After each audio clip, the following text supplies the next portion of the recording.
საქართველოში აკრედიტებული 27 ქვეყნის საელჩოები ქართული ოცნების დეზინფორმაციას ერთობლივი განცხადებით პასუხობენ და მტკიცედ უარყოფენ უსაფუძვლო ზიანის მომტან ბრალდებებს საქართველოში ზოგიერთი დიპლომატიური მისიის როლისა და საქმიანობის შესახებ. ტექსტში ვკითხულობთ, რომ განცხადებები დიპლომატების მიერ ძალადობისა და ექსტრემიზმის მხარდაჭერის შესახებ სიმართლეს არ შეესაბამება. მათი თქმით, მთავრობასთან, ოპოზიციასთან, სამოქალაქო საზოგადოებასა და მოქალაქეებთან შეხვედრა დიპლომატიური მუშაობის ნაწილია და ვენის კონვენციას სრულად შეესაბამება.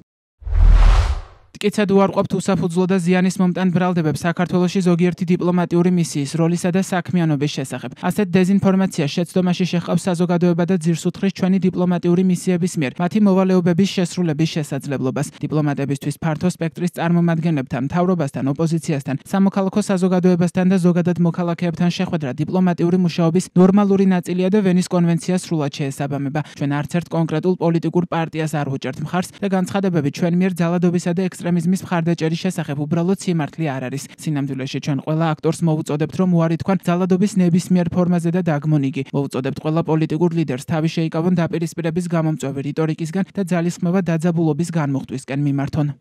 ერთობლივი განცხადება ავსტრიის, ბელგიის, ბულგარეთის, ხორვატიის, ჩეხეთის, კვიპროსის, დანიის, ესტონეთის, ევროკავშირის, ფინეთის, საფრანგეთის, გერმანიის, საბერძნეთის, ირლანდიის, იტალიის, ლატვიის, ლიეტუვის, ლუქსემბურგის, ნიდერლანდების, ნორვეგიის, პოლონეთის, პორტუგალიის, რუმინეთის, სლოვენიის, ესპანეთის, შვედეთისა და დიდი ბრიტანეთის საელჩოების სახელით გაკეთდა. საელჩოების პასუხი ქართული ოცნების განცხადებებს მოჰყვა იმის შესახებ, რომ თითქოს საელჩოები საქართველოში მოძალადე და ექსტრემისტულ ჯგუფებს ახალისებენ.